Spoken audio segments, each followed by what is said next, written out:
Et nous enchaînons à présent avec Enjeu Patrimoine où nous revenons sur la réforme du courtage. La réforme du courtage qui est entrée en vigueur le 1er avril 2022 mais qui est actuellement bloquée. Nous revenons sur les différentes étapes de ce blocage et surtout sur les raisons de ce blocage en plateau avec Philippe Loiselet, le président de l'ANCDGP. Bonjour Philippe Loiselet. Bonjour Nicolas, merci de votre invitation. Bienvenue sur le plateau de Smart Patrimoine. On va échanger un petit peu sur le sujet de ce blocage de la réforme du courtage puisque vous en êtes à l'origine. Je pense qu'on peut le dire ainsi. L'ANCDGP a déposé un recours devant le Conseil d'État en juin dernier. Ce Conseil d'État qui a analysé vos arguments sur lesquels vous allez revenir dans un instant et qui les a considérés comme suffisamment sérieux pour saisir le Conseil constitutionnel sur le sujet, sur une question prioritaire de constitutionnalité. Question prioritaire de constitutionnalité qui sera d'ailleurs examinée demain mardi en séance publique et ça devrait permettre au Conseil constitutionnel de statuer. Alors on ne sait pas exactement quand, mais dans les jours à venir. Expliquez-nous à tous ceux qui nous écoutent, que ce soit épargnants ou professionnels du secteur, pourquoi avoir saisi le Conseil d'État en juin dernier, j'ai envie de dire, au moment où tout était en place pour que cette réforme vive telle qu'elle avait été envisagée? Alors, toute la difficulté du texte, c'est que le texte au départ avait été présenté dans la loi Pacte comme un cavalier législatif. Donc, il s'est déjà fait retoquer sur la forme. Et quand on avait découvert le texte, on avait soulevé un certain nombre d'incohérences par rapport entre les objectifs et ce que prévoyait le texte, qui nous met en place des dispositifs qui ne sont pas conformes aux motivations du texte. D'accord. Les motivations du texte, c'est ce qui justifie le texte, c'est ce qui fait que le législateur a décidé de légiférer. Le législateur avait mis plusieurs points dans son texte, et ils ont repris in extenso en le représentant sous forme de proposition de loi. Encadrer les libres prestations de services, ce sont les courtiers qui interviennent de droit étranger en France, mais qui ne respectent pas la réglementation. Et on a eu plusieurs gros scandales sur les assurances RC décennales notamment, où là, on a des assureurs défaillants, avec plusieurs milliers d'artisans qui sont en l'air. D'accord. Donc là, ça pose une difficulté, et le Parlement s'en est saisi, et c'était une des grosses motivations. La deuxième, c'était la protection de l'épargnant par une uniformisation, et là, on est dans le volet de la directive européenne qui prévoit qu'il y ait une uniformisation de toute la réglementation appliquée à tous les intermédiaires. Le but étant que l'épargnant sache tout de suite sur, théoriquement, un site unique, c'était le site de l'Orias, de savoir à qui il a affaire. Est-ce qu'il a affaire à un agent qui est mandaté par une compagnie, donc qui est plus ou moins en rapport exclusif, ou s'il a affaire à un indépendant, avec le problème de la notion d'indépendance, ou un courtier qui va pouvoir faire appel à différentes compagnies du marché. C'était les deux grands axes. Sachant que, effectivement, c'était, pour résumer pour ceux qui nous écoutent, ou peut-être que c'est caricatural, vous allez me dire, mais c'est que l'idée d'avoir saisi le Conseil d'État, c'était de dire tout le monde n'est pas logé à la même enseigne, puisque la réforme du courtage implique donc qu'il y ait des associations agréées auxquelles devront obligatoirement devenir membres un certain nombre de courtiers pour exercer leur activité, c'est ça. Et ce que vous disiez, c'est attention, ça ne concerne pas tous ceux qui font du courtage, ça ne concerne pas les agents généraux, ça ne concerne pas donc ce que vous appeliez en libre prestation de services et notamment donc les courtiers étrangers, mais en revanche, ça concerne les courtiers enregistrés à l'Orias sur le sol français. Et c'est là où vous disiez il n'y a pas une bonne concurrence ou une concurrence saine entre les deux, c'est ça? Alors, il y a une rupture d'équilibre, en effet. La réglementation doit être la même pour toutes les personnes qui exercent la même activité. Je vous l'ai rappelé juste avant, la motivation de la loi était d'uniformiser, conformément à la directive européenne, l'ensemble des textes applicables à tous les intermédiaires. Par lobbying, les agents généraux, par exemple, qui étaient bien prévus dans le texte, ont obtenu d'être exclus du dispositif. Mais par lobbying, la version numéro 1 du texte les intégrait bien. Grand bien leur en face, ils ont obtenu ça, mais ils sont exfiltrés du texte. C'est quand même à peu près 5000 agents qui exercent l'activité de courtier qui ne se verront pas appliquer la réglementation. D'accord. Déjà, il y a une discrimination. On a à peu près 5 ou 6 000 intervenants européens qui interviennent sur le sol français, alors que c'était la motivation de la loi, ils en sont exclus. Bercy a eu peur de dire que ce n'était pas conforme, donc ils n'ont pas voulu y aller. Donc on se retrouve aujourd'hui avec un texte qui prévoit une obligation d'adhésion à une association agréée. Alors après, je ne sais pas si vous avez souvenir de vos cours de droit, mais une association de 1901, théoriquement, c'est une liberté d'association. Et là, on commence par un texte où on vous dit obligation d'adhérer à une association agréée par une autorité non indépendante. Enfin, à ce moment-là, soit on fait une autorité, soit on met une association, ça va pas pouvoir aller. La liberté d'association n'est pas respectée. Ce que vous critiquez, c'est le fait qu'il y ait une obligation d'adhésion à une association, c'est ça? Oui, c'est d'autant plus critiquable que l'article 12 de la directive interdit de confier à des associations professionnelles tout ou partie de la mission de contrôle. Donc on a un texte, le seul en Europe, il y a 27 textes européens qui ont appliqué la directive, et bien nous on fait un dispositif qui est totalement curieux, atypique, Et on sait qu'on va se prendre, à terme, on va se prendre une condamnation au niveau européen. Donc nous, on a alerté, on a dit en plus qu'on a des motivations par rapport à la loi, on a une loi qui a été complètement déshabillée et qui surtout va être le contraire de ses motivations. Donc nous, on l'a contesté pendant tout le débat parlementaire. On a essayé d'obtenir que les parlementaires saisissent le Conseil constitutionnel. L'approche des élections n'était pas possible. Le calendrier est simple, il faut attendre un décret. Dès qu'il y a le décret, vous déposez votre recours gracieux. Le Premier ministre répond pas, recours contentieux, et on y est là. Donc là, maintenant, on est devant le Conseil constitutionnel avec une question prioritaire de constitutionnalité. Donc comment est-ce qu'on passe de ce sujet j'ai envie de dire, de concurrence loyale ou déloyale, ou en tout cas d'encadrement différent entre différentes typologies d'activités, mais qui proposent le même service, à une question prioritaire de constitutionnalité, Philippe Loiselet? Alors, tous nos textes en France doivent être conformes à la Constitution. On a introduit un dispositif qui permet de vérifier cette conformité. Alors, ça ne se fait pas comme ça à première demande. C'est-à-dire que vous déposez auprès de la juridiction dans laquelle vous êtes, le Conseil d'État ou la Cour de cassation, vous expliquez vos doutes sur la conformité du texte. Il y a un filtre. Au Conseil d'État, il y a 66% des demandes qui sont rejetées. Et sur ce qui reste, il y en a à peu près les 2/3 qui sont retenus partiellement. Nous, on voulait s'arrêter que là. On voulait aller que là, en fait. On espérait que le Trésor allait nous conforter, nous sécuriser le dispositif. Et la surprise, c'est que le 7 juillet, il n'y avait pas d'argument. Donc, pas d'argument sur des questions. L'effet immédiat, c'est que toutes les questions sont renvoyées au Conseil constitutionnel.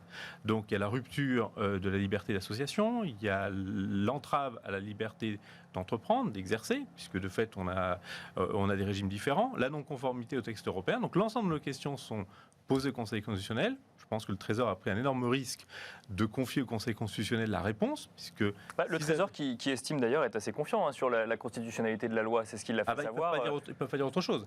Si le Trésor venait à reconnaître maintenant avoir forcé un texte sans étude d'impact au Parlement et avoir tort maintenant et se rendre compte de tort, il engagerait sa responsabilité et les associations seraient légitimes à demander remboursement de tous les frais qu'ils ont dû entamer. Vous l'avez dit en tout début, le paradoxe c'est qu'on a mis le texte est applicable depuis le 1er avril, donc les associations professionnelles ne pouvaient pas ne pas y aller. Elles ont dû commencer à dépenser de l'argent, alors que le gros des effectifs, ça va être le renouvellement du stock qui va avoir lieu au mois de février. Et là, on se trouve à avoir dépensé beaucoup d'argent sur un texte qui était fragile juridiquement, qui se révèle extrêmement fragile. Toutes les questions n'ont aucune réponse à cette heure. Mais alors, justement, on peut vous poser la même question dans le sens où, effectivement, donc cette réforme du courtage, elle était d'abord voulue par la loi Pacte. Donc, du coup, ça n'a pas abouti la première fois. Elle a été remise sur le devant de la scène. Les associations agréées aujourd'hui en parlent depuis un an. Pourquoi ce timing-là, plutôt que de soulever le sujet peut-être au lancement des travaux? Alors, peut-être que j'ai un mea culpa à faire. On n'est pas arrivé à fédérer les associations en les alertant sur le risque juridique qu'il y avait à embrasser ce texte. Ce n'est pas la première fois qu'elles embrassent un texte avec une fragilité juridique. On parle beaucoup des associations CIF comme étant un exemple. Les associations CIF, on nous dit que c'est sécurisé. Force est de reconnaître que la CNCGP a été condamnée lourdement, 2 millions de dommages et intérêts d'euros, plus 120 000 euros d'article 700 pour avoir exclut un membre qui a obtenu sa réintégration. Et la Cour d'appel de Paris a constaté que ce n'était pas une autorité indépendante pouvant entraver l'exercice professionnel. Ils ont été condamnés, obligés de le réintégrer. Donc on a un dispositif où on nous annonce un exemple de sécurisé qui ne l'est pas. C'est vrai qu'il l'était jusqu'à l'heure il y a 19 ans, mais aujourd'hui il ne l'est pas. Et pour répondre à votre question, pourquoi maintenant? C'est pas pour embêter le monde, c'est que c'est la seule fenêtre de tir que l'on avait. Les parlementaires n'ont pas voulu saisir le Conseil constitutionnel, il a fallu 60 députés, 60 sénateurs, l'approche des élections faisait que. Donc on s'est retrouvé aujourd'hui avec une seule fenêtre de tir, le décret, la période pour le recours gracieux, parce que je trouvais que c'était normal de proposer au Premier ministre de corriger sa copie en développant nos arguments. Il n'a pas voulu, on passe au recours contentieux. Je vous rappelle que le Conseil d'État avait dit qu'il statuerait pour le 31 août. Et devant l'absence de réponse du Trésor, sa décision est tombée le 25 juillet. Il y a donc une audience publique demain. Alors, effectivement, il y a des arguments juridiques. Quand on regarde ça d'un point de vue extérieur, on entend également d'autres types d'arguments. Des arguments qui disent que la CPR ne peut pas aujourd'hui contrôler tous les indépendants et donc du coup, qu'il y a besoin du concours d'associations pour effectuer, ou en tout cas pour accompagner, parce qu'on ne parle pas de contrôle au niveau des associations, mais d'accompagnement. De surveillance. De surveillance. Les termes sont précis. Non, effectivement, surtout sur un sujet comme celui-là. Est-ce qu'il y a un risque de voir cette réforme du courtage abandonnée? Alors, le Conseil constitutionnel peut prendre trois types de décisions. Une annulation pure et simple du texte. Je rappelle que le texte ne comporte qu'un seul article. Donc, s'il considère que tout l'article est mauvais, tout le texte est annulé rétroactivement. Soit il considère qu'il prend son crayon et il efface tout ou partie des articles. On pense notamment aux agents généraux qui ont été rajoutés in extremis. Donc, on pourrait très bien effacés. Ça ne réglerait pas toutes les questions, mais ça en Qui ont réglerait été enlevés in extremis plutôt. Enlevés, pardon. Enlevés in Ils ont été extremis. ajoutés in extremis Dans les exceptions. dans les exceptions. D'accord, Pardon, oui. vous avez raison. Ils ont été ajoutés aux exceptions et le Conseil d'État, le Conseil constitutionnel pourrait très bien uniquement dire les agents généraux, vous retombez dedans. Mais les agents généraux, c'est un vrai sujet, puisque du coup, il y a une compagnie d'assurance derrière, généralement, qui peut contrôler. Ouais, mais c'est tout un argumentaire. On nous dit que la compagnie d'assurance surveille l'activité de ses agents généraux. Elle ne le surveille que dans le cadre de son mandat. Et donc dans les activités de délégation de l'agent qui travaille pour le compte de la compagnie, qui est d'ailleurs responsable juridiquement, responsabilité civile professionnelle, des agissements de son agent dans le cadre du mandat. Mais on parle des agents généraux qui, hors de mandat, développent une activité de courtage parce qu'ils n'ont pas une solution d'assurance au sein de la gamme du produit offert par leur compagnie partenaire. D'accord, je comprends. Et là, ils sont hors responsabilité civile de la compagnie, hors contrôle de la compagnie, si ce n'est de devoir respecter un quota maximum de chiffre d'affaires placé hors du mandat. Donc là, on se retrouve bien avec des gens qui vont intervenir comme courtiers, avec toutes les obligations qui vont avec, mais ils n'auront pas, eux, à respecter ce cursus réglementaire supplémentaire. Fin de la parenthèse sur les agents généraux. Donc il y a 3 solutions, ou annulation pure et simple de la réforme, ou ce que vous disiez, donc en fait, une réécriture de la réforme, une correction. D'accord. Ça peut arriver. Alors c'est assez rare. Il faut quand même qu'on soit modeste. On n'est que 50 000. Est-ce que le Conseil constitutionnel a envie de faire de la correction? On se contente de dire c'est un texte, c'est mal foutu, je renvoie tout et vous envoyez votre copie. Surtout qu'il y a des solutions pour arriver à la même solution sans repasser par une loi. On n'a pas le temps d'en discuter. Et la troisième solution, c'est une conformité du texte en disant le texte nous apparaît conforme, avec ou sans réserve, qui obligerait à une certaine lecture. Or, aujourd'hui, on sait déjà que la CPR est en train de modifier l'application du texte, puisqu'on a un futur article 513.5 du Code des assurances, qui va permettre aux associations d'émettre des recommandations de pratiques professionnelles. Or, on nous dit que jamais ces associations ne s'intéresseront à nos pratiques professionnelles. Or, si elles émettent des recommandations, elles pourront les sanctionner. Si elles les sanctionnent, on pourra vous radier. Si on vous radie, vous ne pourrez plus exercer. Donc, on a beau nous dire que ce n'est pas de la sanction, moi, une interdiction d'exercer, je pense que c'est l'arme nucléaire en termes de sanction. Mais il y a quand même une concurrence entre ces associations. Elles sont suffisamment nombreuses pour potentiellement qu'on puisse changer d'association. Alors, oui, sauf que quand vous regardez les statuts des 7 associations, il y en a une qui ne veut que des courtiers, et pas l'intermédiaire d'opérations de banque, qui ne veut que des courtiers qui sont par ailleurs conseils en investissement financier ou conseils en gestion de patrimoine, ce qui exclurait tous les courtiers en IRD.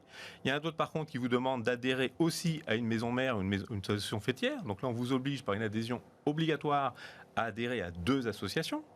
Il y en a une troisième qui vous demande, qui reprend une partie de la cotisation pour assurer un syndicat. Donc on vous oblige à une syndicalisation obligatoire, ce qui est là aussi totalement normal. Et par contre, quand vous regardez bien, en fonction de votre profil, vous n'aurez plus qu'une ou 2 associations. Et là, il y a une difficulté, c'est que si les 7 associations refusent de vous prendre par rapport à leur statut, parce que c'est quand même un contrat privé, je sais qu'on est un peu long, il n'est pas prévu de dispositif pour obliger l'intégration d'un professionnel. Alors, j'enchaîne parce qu'il nous reste quelques secondes et j'aimerais avoir votre réponse sur cette question. Qu'est-ce que vous espérez, vous, suite au recours déposé devant le Conseil d'État, qu'est-ce que vous espérez? Une annulation pure et simple de la réforme, une réécriture de celle-ci?